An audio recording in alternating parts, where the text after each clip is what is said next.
The bell rang, echoing across the schoolyard as students rushed to their classrooms. Lindiwe adjusted her bag strap, laughing at a joke her friend made, when she noticed something odd. A girl stood alone at the entrance of the school.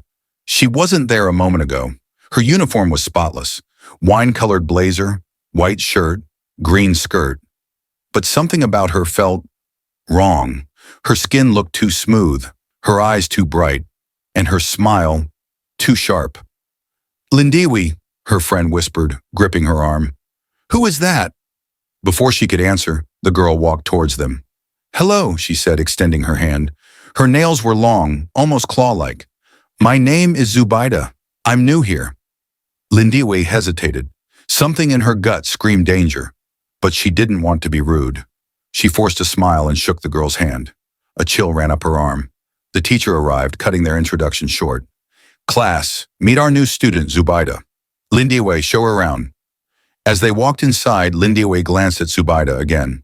The girl's grin widened, revealing sharp, glistening teeth for just a second before returning to normal. Lindiwe blinked. Did I just imagine that?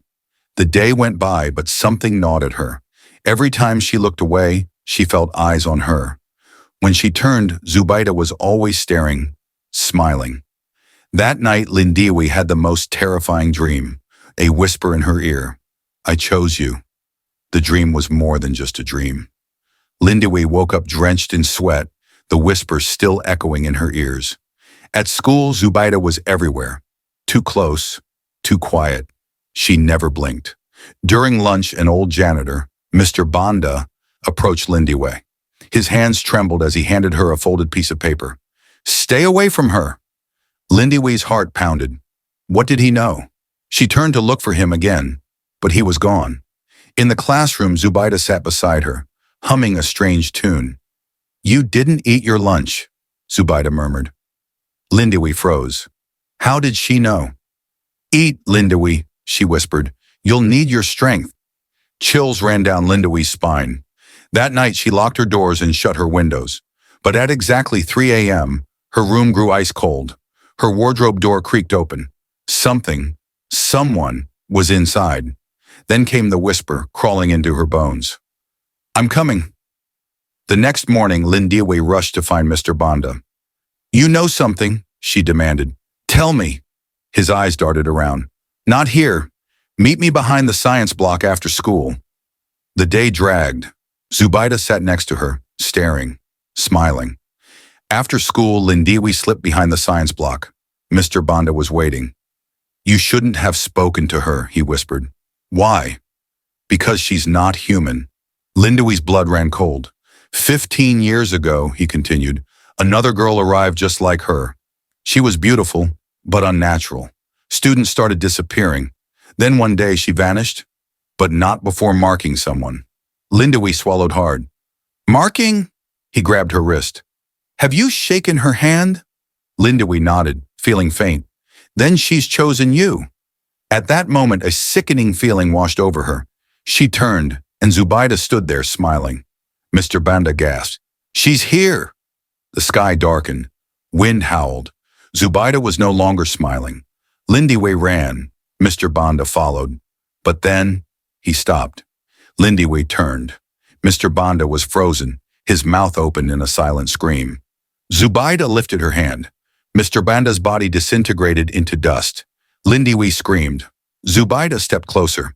"You can't run forever!" Lindiwe bolted home, her heart pounding. That night her mother knocked on her door. "You okay, my child?" Lindiwe hesitated. I think something is following me." Her mother frowned. "Who?" Lindiwe whispered. "Zubaida." Her mother stiffened. The color drained from her face. "What did you say?" Lindiwe swallowed. "She's new. Her mother's lips trembled. "That name is from my past." Lindiwe froze. "What?" Lindiwe's heart pounded. "What do you mean?" Her mother sat down, gripping her chest. "When I was your age, a girl named Zubaida appeared in my school." Lindiwe's skin prickled. She was beautiful, mysterious, but she wasn't real. Her mother's voice shook. One by one, students disappeared. And then, it was my best friend's turn. Lindiwe clutched her chair. What happened? She changed, started acting strange, distant. Then one night, she vanished, without a trace. Lindiwe gasped. Just like Mr. Banda. Her mother's face darkened. It's happening again. Lindiwe's throat tightened. Mom, what do I do? Her mother grabbed her hands. You must never let her mark you again. The first handshake is her claim. The second, she hesitated.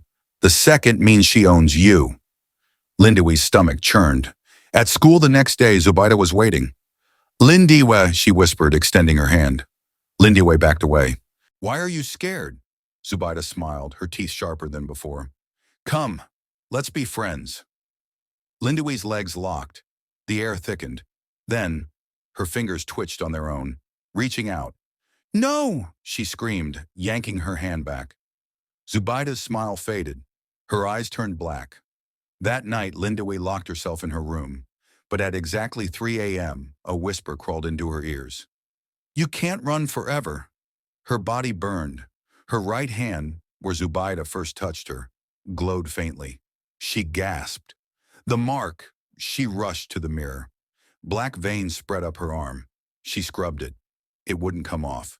Tears stung her eyes. I have to stop this before it's too late. The next morning, she skipped school and ran to an old woman in the village. The woman gasped when she saw her. You've been chosen, she whispered. Lindiwe's chest tightened. How do I stop it? The woman pulled out a rusty dagger. Only one way. Lindiwe's stomach dropped. Cut the mark off, or let her take you. Lindiwe stared at the dagger. There must be another way. The old woman shook her head. If you don't cut it off, she will return at midnight to claim you. Tears streamed down Lindiwe's face. Could she really cut into her own flesh? Then she heard a whisper. Lindiwe! She gasped. The mirror rippled like water. Zubaida's reflection grinned back at her. You're already mine? Panic surged. Lindiwe grabbed the dagger. Her hands trembled. Do it! She pressed the blade against her wrist. Pain exploded. Black smoke hissed from her veins. The old woman chanted. The room shook. Then, Zubaida's scream tore through the air. Lindiwe gasped as her vision blurred. The air felt heavy. Then, she was back in school. What? She blinked. Zubaida sat beside her, smiling. You had a bad dream, Zubaida whispered. Lindiwe's stomach turned. Was it all in my head? Her wrist was normal. No black veins. No dagger. Relax, Zubaida purred. Everything is fine. Lindiwe's head spun. Maybe she was going crazy. Then she saw it. Mr. Banda's picture on the wall.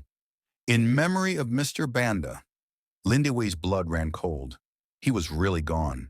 Her heartbeat pounded. She wasn't dreaming. Zubaida's voice curled around her ears. Welcome back. Lindiwe sprinted to the bathroom. She had to escape. The stall doors creaked open. Zubaida stepped inside. You can't run from me, she murmured. Lindiwe's back hit the wall. What do you want? Zubaida smiled. Give me your hand. Lindiwe clutched her wrist. No. Zubaida's eyes darkened. Then I'll take it. She lunged. Lindiwe screamed. The world shattered. Lindiwe woke up in her mother's arms. You almost didn't make it, her mother sobbed. The old woman stood beside them. We found you in the school bathroom, unconscious. Lindiwe touched her wrist. No mark. Her mother sighed. She's gone. Lindiwe's breath hitched. Forever. The old woman hesitated. For now. A chill ran down Lindiwe's spine. Days passed. Life returned to normal. Then one night, at exactly 3 a.m., Lindiwe's mirror cracked. A whisper slithered through the room. Did you miss me? Lindiwe's heart stopped. Zubaida wasn't gone. Lindiwe ran to her mother's room. She's back! Her mother shot up. What? The mirror shattered. Zubaida stepped out. I never leave my chosen ones. She grinned. Lindiwe screamed. The old woman's words echoed. She will return. Always. Zubaida lunged. Everything went black. When Lindiwe opened her eyes, she was back at school. Zubaida sat beside her, smiling. Good morning, best friend. Lindiwe's throat locked. It was happening all over again. The moral lesson of this story is that parents must be vigilant and prayerful because not everyone wishes their child well. Jealousy and envy can destroy a child's future, just like Lindiwe did to Zubaida. A parent's guidance, protection, and prayers can shield their children from unseen dangers and ensure they don't fall victim to the wickedness of others.